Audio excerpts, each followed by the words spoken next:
Selama 2000 tahun terakhir, dunia telah menyaksikan pergantian kekuasaan dari berbagai peradaban besar yang pernah mendominasi panggung sejarah yang menjangkau ke setiap sudut dunia. Dalam perjalanan panjang ini, setiap abad telah ditandai oleh kekuatan adidaya yang memimpin dan mengubah arah sejarah manusia dari abad pertama hingga abad ke-20. Bagaimana kekuatan-kekuatan ini muncul silih berganti, berjaya, dan akhirnya runtuh, membentuk dunia yang kita kenal hari ini.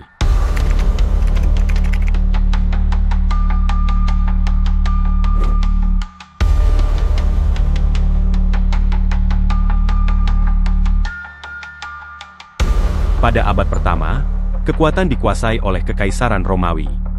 Caesar Augustus, kaisar pertama sekaligus pendiri Kekaisaran Romawi, berhasil membawa stabilitas setelah periode konflik internal. Augustus mendirikan dasar-dasar kekaisaran, termasuk reformasi administrasi, militer, dan perpajakan. Pada masa ini, kekuasaan Romawi meluas dari Inggris di barat hingga Mesir di selatan, dari Spanyol di barat hingga Armenia di timur. Setelah 100 tahun, tepatnya di abad kedua Masehi, Kekaisaran Romawi mencapai masa keemasannya di bawah pemerintahan kaisar-kaisar baik seperti Trajan, Hadrian, dan Marcus Aurelius. Trajan memperluas wilayah Romawi ke titik terjauhnya, mencakup Dacia, sekarang Romania modern, dan sebagian besar Timur Tengah. Hadrian, sebaliknya, lebih fokus pada konsolidasi dan pertahanan wilayah, seperti pembangunan tembok Hadrian di Inggris. Masa ini juga dikenal sebagai Pax Romana, adalah kurun waktu kurang lebih 200 tahun dalam sejarah bangsa Romawi yang dipandang sebagai zaman sekaligus abad keemasan imperialisme Romawi, zaman yang relatif aman dan damai. Pada abad ketiga, Kekaisaran Romawi mulai mengalami krisis internal yang serius, dikenal sebagai krisis abad ketiga. Kekaisaran menghadapi ancaman dari luar, termasuk invasi dari suku-suku barbar dan kekuatan Persia di timur. Di dalam negeri, Kekaisaran dilanda oleh krisis ekonomi, pemberontakan militer, dan inflasi yang parah. Pada satu titik, Romawi terpecah menjadi beberapa wilayah yang saling bersaing, tetapi reformasi yang dilakukan oleh Kaisar Diokletian pada akhir abad ini berhasil menyelamatkan kekaisaran. Diokletian membagi kekaisaran menjadi dua bagian, barat dan timur, untuk memudahkan pemerintahan. Abad keempat menjadi kebangkitan kembali Kekaisaran Romawi, terutama di bawah pemerintahan Kaisar Konstantinus Agung. Pada tahun 313 Masehi, Konstantinus mengeluarkan Edict of Milan yang melegalkan agama Kristen, dan mengakhiri penganiayaan terhadap umat Kristen.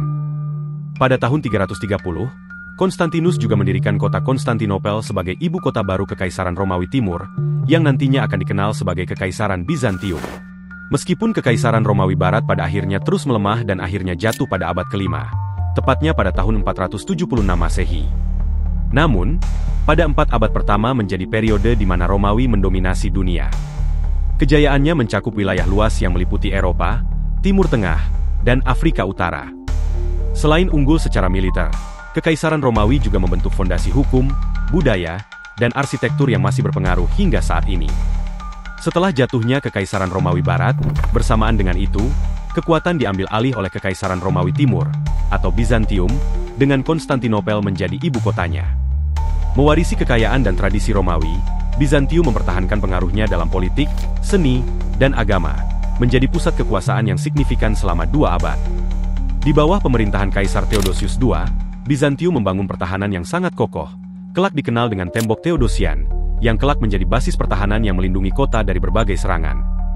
Di abad 6 Masehi adalah masa kejayaan Bizantium, terutama di bawah pemerintahan Kaisar Justinianus Agung. Justinianus dikenal karena upayanya untuk mengembalikan kejayaan Kekaisaran Romawi dengan menaklukkan dan merebut kembali wilayah-wilayah yang hilang di barat, termasuk Italia, Afrika Utara, dan sebagian Spanyol. 2 pertempuran besar yang berhasil di bawah pemerintahannya adalah Perang Tricamarum melawan Kerajaan Vandal, dan Perang Gotik melawan Kerajaan Ostrogoth.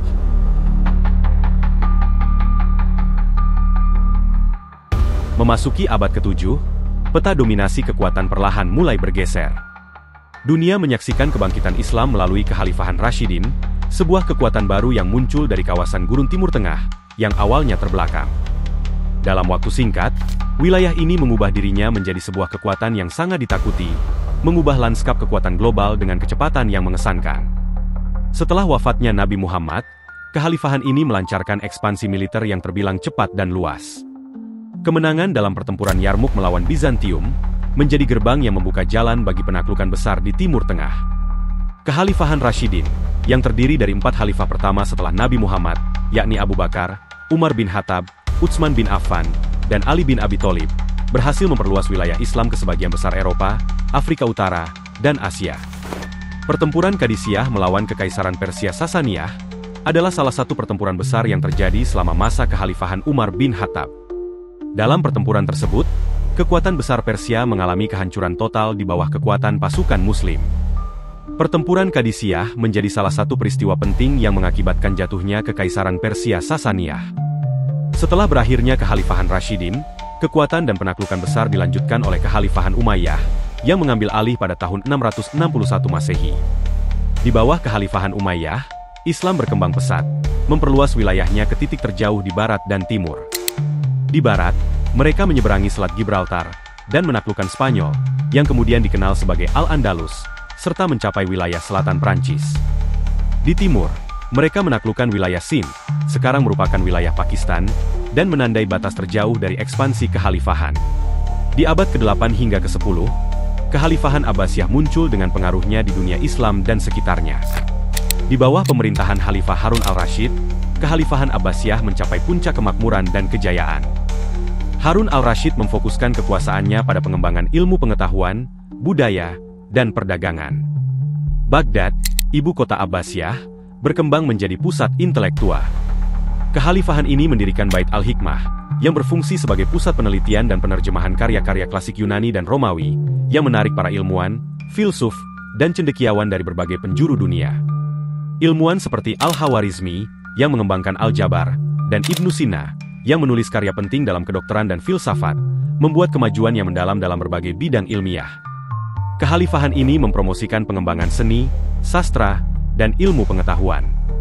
Mereka mendorong penggunaan bahasa Arab sebagai bahasa ilmiah dan administratif, yang memperkuat warisan budaya dan intelektual mereka. Di abad ke-11, dinasti Seljuk muncul sebagai kekuatan baru yang menguasai wilayah luas di Timur Tengah dan Asia Kecil. Dinasti Seljuk mencapai puncak kejayaannya di bawah kepemimpinan Alp Arslan dan Malik Shah. Dinasti Seljuk dikenal karena ekspansi militernya yang pesat. Mereka berhasil menaklukkan wilayah-wilayah penting seperti Persia, Mesopotamia, dan Anatolia. Pada pertempuran Manzikert, Alp Arslan mengalahkan Kekaisaran Bizantium, di mana dalam kemenangan ini membuka jalan bagi penaklukan lain, serta mengubah peta kekuasaan di Timur Tengah dan memperkuat pengaruh Seljuk di kawasan tersebut. Pada periode yang sama, dinasti Seljuk juga berperan sebagai pelindung dan penguasa nominal atas Kekhalifahan Abbasiyah. Dinasti Seljuk muncul sebagai penguasa de facto kala itu. Kekuasaan politik dan militer di beberapa wilayah Abbasiyah banyak dipengaruhi oleh mereka, termasuk Baghdad. Alp Arslan dan Malik Shah memberikan perlindungan kepada Khalifah Abbasiyah dan mengakui otoritas mereka dalam hal keagamaan dan beberapa aspek pemerintahan. Memasuki awal abad ke-12, Kekaisaran Bizantium mulai kembali berada dalam periode stabilisasi setelah mengalami kemunduran di abad sebelumnya. Penguasa seperti Alexius dan Manuel I Komnenos memainkan peran penting dalam memulihkan sebagian wilayah yang hilang dan menguatkan posisi militernya, serta berhasil mengkonsolidasi kekuasaan di timur Laut Mediterania dan Asia Kecil. Mereka juga terlibat dalam diplomasi dan hubungan dengan negara-negara Eropa Barat. Namun, Bizantium tidak berdiri sendiri. Sementara Seljuk mengalami kemunduran secara perlahan akibat berbagai faktor, termasuk perpecahan internal dan tekanan dari luar, dinasti Ayyubiyah muncul sebagai kekuatan dominan di Timur Tengah. Dinasti ini, yang didirikan oleh Sultan Salahuddin Al-Ayyubi, muncul sebagai kekuatan dominan setelah berhasil menggulingkan dinasti Fatimiyah di Mesir pada tahun 1171. Dinasti Ayyubiyah berhasil menyatukan Mesir, Suriah, dan sebagian wilayah di semenanjung Arab. Pada tahun 1187, terjadi salah satu pertempuran paling menentukan dalam sejarah Perang Salib. Pertempuran ini melibatkan pasukan Kristen yang dipimpin oleh Raja G. de Lusignan, dan pasukan Muslim di bawah komando Salahuddin Al-Ayyubi. Dalam pertempuran itu, pasukan Kristen mengalami kekalahan telak yang membawa dampak besar, memicu jatuhnya kota Yerusalem ke tangan Muslim. Kekalahan ini nantinya memicu Perang Salib berikutnya yang dipimpin oleh 3 raja Eropa untuk merebut kembali Tanah Suci.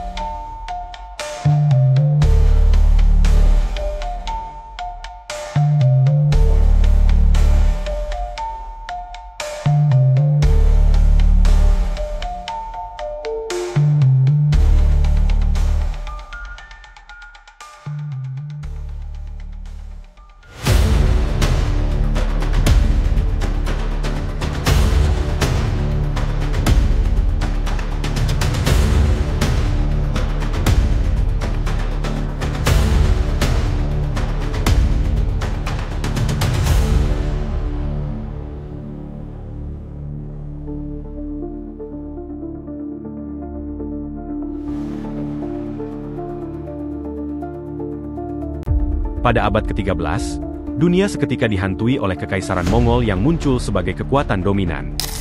Di bawah kepemimpinan Genghis Khan, Mongol berhasil menciptakan salah satu kekaisaran terbesar dalam sejarah, yang membentang dari Asia Timur hingga Eropa Timur. Ekspansi besar-besaran dimulai dengan penaklukan suku-suku di sekitar Mongolia, diikuti oleh wilayah-wilayah besar seperti Cina, Persia, dan Rusia. Kala itu, wilayah yang dikuasai Mongol mencakup sebagian besar Asia dan mencapai Eropa Timur serta Timur Tengah. Kekuatan Mongol tidak hanya terletak pada jumlah pasukan, tetapi juga pada strategi militer yang inovatif. Pasukan Mongol dikenal karena kecepatan gerakannya, kecakapan dalam berkuda, dan taktik perang yang cerdas, termasuk penggunaan taktik perang yang ganas yang merusak mental dan moral musuh-musuhnya. Menurut sumber, hampir setiap wilayah yang ditaklukkan akan dilumat habis tanpa pandang bulu, dengan penghancuran total yang sangat merusak. Setelah menaklukkan wilayah-wilayah yang terbentang dari Asia Timur hingga Eropa Timur, Mongol mengendalikan sebagian besar jalur sutra, yang merupakan jaringan rute perdagangan kuno yang menghubungkan Timur dan Barat, termasuk wilayah Cina, Asia Tengah, dan Persia. Salah satu peristiwa paling kelam dalam sejarah adalah penghancuran perpustakaan Bait al-Hikmah di Baghdad pada tahun 1258. Pada tahun tersebut, pasukan Mongol yang dipimpin oleh Hulagu Khan berhasil menaklukkan kota Baghdad yang saat itu berada di bawah kekuasaan Kekhalifahan Abbasiyah. Perpustakaan Bait al-Hikmah, yang dikenal sebagai salah satu pusat pengetahuan paling penting di dunia Islam dan rumah bagi ribuan manuskrip ilmiah, filsafat, dan sastra, oleh Mongol dihancurkan tanpa belas kasihan. Ketika Hulagu Khan dan pasukan Mongol menaklukkan Baghdad, mereka menghancurkan kota tersebut, membantai penduduknya, dan membunuh Khalifah Al-Mustasim, Khalifah terakhir Abbasiyah. Banyak manuskrip-manuskrip berharga dari perpustakaan ini dibuang ke Sungai Tigris. Dikatakan, karena banyaknya manuskrip yang dibuang kala itu, sehingga membuat air sungai berubah menjadi hitam karena tinta dari buku-buku yang tak ternilai harganya. Beberapa versi cerita dari peristiwa ini juga menyebutkan bahwa banyaknya tumpukan buku-buku yang dibuang ke sungai sehingga orang-orang dapat menyeberangi sungai tersebut dengan berjalan di atasnya. Namun, cerita ini lebih mungkin digunakan untuk menggambarkan besarnya penghancuran dan kerugian yang terjadi kala itu. Oleh sejarawan, mereka memandang kehancuran Bait al-Hikmah di Baghdad sebagai salah satu tragedi besar dalam sejarah, menandai akhir tragis dari salah satu pusat intelektual terbesar di dunia, serta kerugian bagi peradaban manusia yang mengakibatkan hilangnya pengetahuan berharga yang sudah terkumpul selama berabad-abad. Peristiwa tersebut merupakan salah satu contoh paling kelam dari dampak penaklukan Mongol terhadap warisan budaya dan intelektual, sekaligus menandai akhir dari Kekhalifahan Abbasiyah. Memasuki awal abad ke-14, Kekaisaran Mongol mulai terbagi dengan berdirinya dinasti Yuan oleh Kublai Khan. Dinasti Yuan adalah dinasti Mongol yang pertama kali memerintah Tiongkok dan mengintegrasikan kebudayaan dan administrasi Mongol ke dalam sistem pemerintahan Tiongkok. Meskipun telah mengalami perpecahan, kekaisaran ini tetap memainkan peran penting dalam geopolitik, mempengaruhi berbagai wilayah dan memainkan peran sentral dalam jaringan perdagangan global. Namun, kekuasaan Mongol di Tiongkok tidak bertahan lama. Menjelang akhir abad ke-14, tepatnya pada tahun 1368, dinasti Ming yang baru didirikan oleh Zhu Yuanzhang, berhasil menggulingkan dinasti Yuan dan menandai akhir dari kekuasaan Mongol di Tiongkok.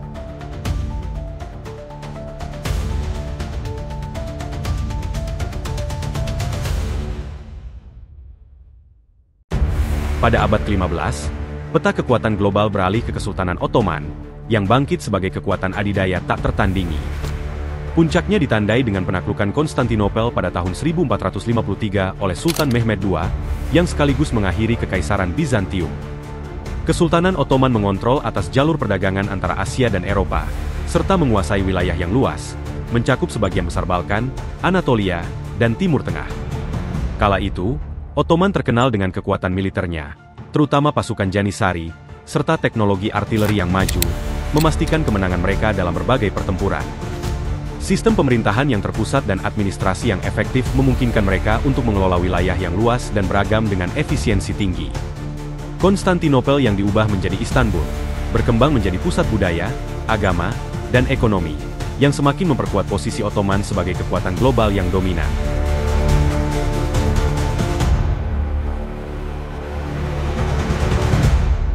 Di abad ke-16, Spanyol muncul sebagai kekuatan adidaya global dengan kekuasaan yang membentang luas di seluruh dunia. Di bawah pemerintahan Raja Fernando II dan Ratu Isabella, diikuti oleh Charles V dan Philip II, Spanyol menjadi kerajaan yang paling kuat di Eropa dan salah satu kekuatan kolonial utama di dunia. Spanyol menguasai wilayah besar di Amerika, termasuk Meksiko, Amerika Tengah, sebagian besar Amerika Selatan, dan Karibia. Penaklukan oleh para konkuistador, seperti Hernán Cortés dan Francisco Pizarro, menambah kekayaan dan kekuasaan Spanyol, mengukuhkan kendali mereka atas sumber daya alam seperti emas dan perak. Armada Spanyol menjadi salah satu yang paling kuat di dunia, mendominasi Laut Mediterania dan Atlantik, terutama setelah kemenangan mereka melawan Ottoman dalam pertempuran Lepanto pada tahun 1571. Aliran besar emas dan perak dari koloni-koloninya ke Spanyol, menjadikan kekaisaran ini sebagai pusat keuangan dunia. Madrid dan Sevilla menjadi pusat perdagangan dan ekonomi global kala itu. Spanyol juga menyebarkan pengaruh budaya dan agama Katolik ke wilayah-wilayah yang mereka kuasai, menjadikan bahasa Spanyol dan agama Katolik menyebar di banyak bagian dunia. Spanyol memiliki pengaruh besar dalam politik Eropa, terutama melalui dinasti Habsburg yang menguasai banyak wilayah di Eropa Tengah dan Barat. Di bawah Charles V, Spanyol mengendalikan wilayah yang sangat luas, termasuk Belanda, Austria, dan sebagian dari Italia.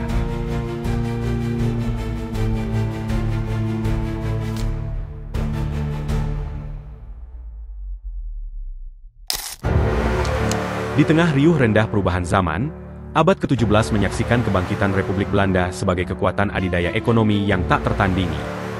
Sebagai sebuah republik yang lahir dari perjuangan panjang melawan tirani Spanyol, Belanda berhasil mengukir sejarah dengan menciptakan jaringan perdagangan global yang menjangkau di hampir setiap belahan dunia. Di bawah naungan perusahaan Hindia Timur Belanda, VOC, Belanda tidak hanya mendominasi jalur perdagangan maritim, tetapi juga menciptakan monopoli atas komoditas penting seperti rempah-rempah, gula, dan tekstil. VOC menjadi simbol kejayaan ekonomi Belanda, dengan kantor-kantor perwakilan yang tersebar dari Batavia hingga Nagasaki, dari Tanjung Harapan hingga Amsterdam, yang kemudian dikenal sebagai pusat perdagangan dunia. Di kota-kota Belanda, seperti Amsterdam dan Rotterdam, pelabuhan-pelabuhan yang sibuk dipenuhi dengan kapal-kapal besar yang membawa barang dari seluruh penjuru. Bank-bank Belanda, dengan sistem keuangan yang maju, menjadi pusat likuiditas dan kredit internasional, memfasilitasi perdagangan yang mengalir deras melintasi samudra. Belanda juga menjadi pelopor dalam inovasi keuangan, termasuk pasar saham pertama di dunia, yang memungkinkan VOC mengumpulkan modal besar untuk ekspansi bisnisnya. Kemakmuran ekonomi ini membawa perkembangan budaya yang luar biasa, dikenal sebagai zaman keemasan Belanda. Seni, sains, dan sastra berkembang pesat, dengan tokoh-tokoh seperti Rembrandt, Vermeer, dan Spinoza yang menambah cemerlangnya reputasi Belanda di panggung dunia. Kekuatan Belanda tidak semata-mata diukur dari kekayaan materi dan dominasi perdagangan. Republik ini berhasil membentuk identitas nasional yang kuat, dengan nilai-nilai kebebasan, toleransi, dan kemajuan yang menjadi ciri khasnya.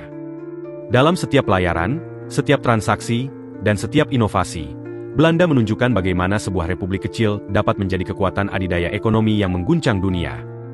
Ketika abad ke-17 berlalu, Republik Belanda meninggalkan warisan yang mengubah wajah ekonomi global. Monopoli perdagangan, inovasi keuangan, dan semangat kewirausahaan yang mereka bawa ke dunia telah menciptakan fondasi bagi sistem ekonomi modern.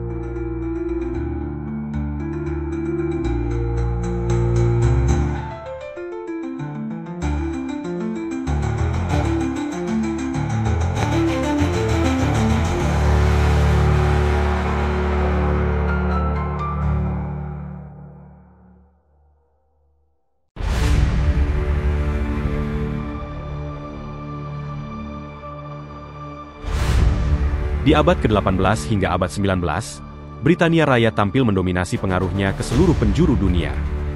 Britania Raya, dengan kekuatan angkatan laut yang tak tertandingi, memperkuat dominasinya melalui kolonialisme dan perdagangan global. Dengan jaringan koloni yang luas di Amerika Utara, Karibia, Afrika, dan India, Britania Raya mengendalikan rute perdagangan utama yang membawa kekayaan luar biasa ke kerajaan ini. Di abad 18, Britania Raya harus menghadapi persaingan sengit dengan Prancis yang juga merupakan kekuatan militer yang kuat dan budaya yang berpengaruh di Eropa dan sekitarnya. Koloni-koloni Prancis di Amerika Utara, sebagian Karibia, dan Asia Tenggara menjadi pusat kekuatan ekonomi.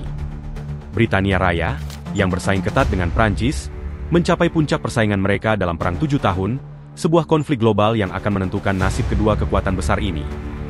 Motivasi utama perang ini adalah perebutan kekuasaan dan wilayah kolonial.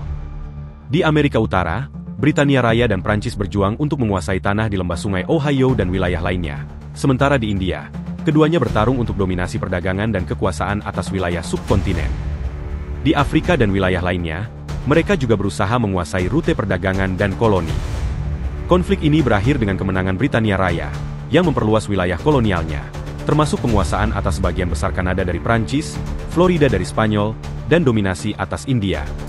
Perjanjian Paris tahun 1763 yang mengakhiri perang ini menandai titik balik penting dalam sejarah, mengukuhkan Britania Raya sebagai kekuatan kolonial terkuat di dunia, sementara Prancis kehilangan banyak wilayahnya dan pengaruh globalnya menurun drastis.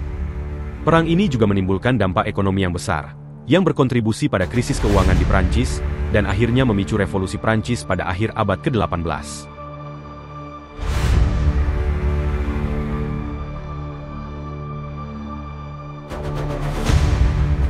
Revolusi industri yang dimulai di akhir abad ini, juga semakin memperkuat posisi Britania Raya sebagai kekuatan dominan di abad berikutnya.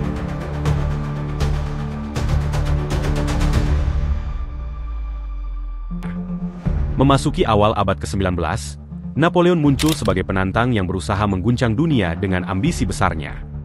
Dalam pertempuran Trafalgar, yang merupakan pertempuran laut sangat penting selama Perang Napoleon, armada Inggris secara meyakinkan berhasil menghancurkan armada gabungan Prancis dan Spanyol. Ini berlanjut pada pertempuran Waterloo, di mana Prancis melawan pasukan koalisi ketujuh yang terdiri dari Inggris, Belanda, Belgia, dan Prusia, yang dipimpin oleh Duke of Wellington dan Gebhard Lebrecht von Blücher. Dalam pertempuran ini, pasukan koalisi berhasil memporak-porandakan Prancis. Pertempuran ini menandai kekalahan telak Napoleon dan berakhirnya Kekaisaran Prancis pertama, serta mengakhiri 100 hari kepemimpinannya setelah kembali dari pengasingan di Elba. Napoleon kemudian diasingkan ke Pulau Saint Helena, di mana ia menghabiskan sisa hidupnya dan meninggal di sana.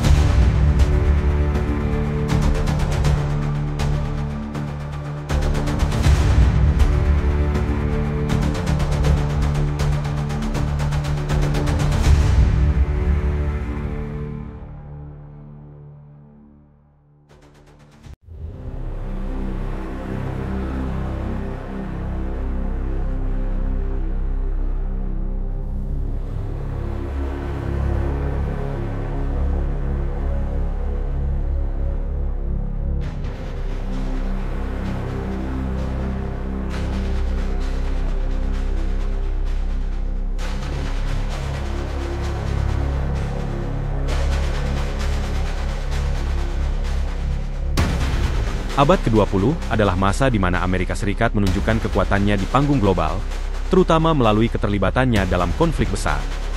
Amerika muncul sebagai kekuatan besar setelah Perang Dunia Pertama, yang segera menghadapi tantangan yang lebih besar dalam Perang Dunia Kedua. Dengan terlibat secara langsung setelah serangan di Pearl Harbor, Amerika memainkan peran krusial dalam menentukan hasil akhir perang kala itu. Dengan kekuatan industri yang mampu menciptakan armada kapal, pesawat, dan senjata dalam jumlah yang luar biasa, Amerika menghancurkan kekuatan Aksis di setiap front, Eropa, Afrika, dan Pasifik. Salah satu peristiwa besar dalam jalannya Perang Dunia Kedua adalah ketika mereka membantu membebaskan Eropa dari cengkeraman Nazi melalui invasi besar-besaran di Normandia, yang menjadi titik balik bagi sekutu. Di Pasifik, Amerika menghadapi tantangan dari Jepang dalam pertempuran-pertempuran sengit, seperti di Midway dan Iwo Jima. Puncaknya, ketika perang seolah tak berkesudahan, dan dengan korban yang semakin meningkat, Amerika mengambil langkah dramatis dan terbilang kontroversial kala itu dengan menjatuhkan bom atom di Hiroshima dan Nagasaki, yang meluluhlantahkan kota tersebut, menjadi salah satu tindakan yang paling diperdebatkan dalam sejarah perang modern. Menurut sumber, total keseluruhan jumlah korban yang meninggal dunia menyusul ledakan itu mencapai kurang lebih 214.000 orang, di mana angka tersebut tidak termasuk korban yang meninggal akibat komplikasi kesehatan dalam tahun-tahun berikutnya. Peristiwa ini juga menandai kekalahan Jepang dan mengakhiri Perang Dunia Kedua. Dalam bidang militer, Amerika Serikat menjadi pilar utama NATO, mengimbangi kekuatan Uni Soviet selama Perang Dingin, di mana selama jalannya perang ini, Amerika terlibat dalam berbagai konflik proksi, seperti Perang Korea dan Perang Vietnam, yang menggambarkan batasan-batasan dan tantangan dari kebijakan luar negeri mereka. Selain itu, dominasi Amerika juga ditandai oleh kemajuan teknologi, kekuatan ekonomi, dan pengaruh politik. Amerika juga memainkan peran utama dalam pembentukan Perserikatan Bangsa-Bangsa, yang semakin memperkuat posisinya sebagai kekuatan utama di era pasca perang.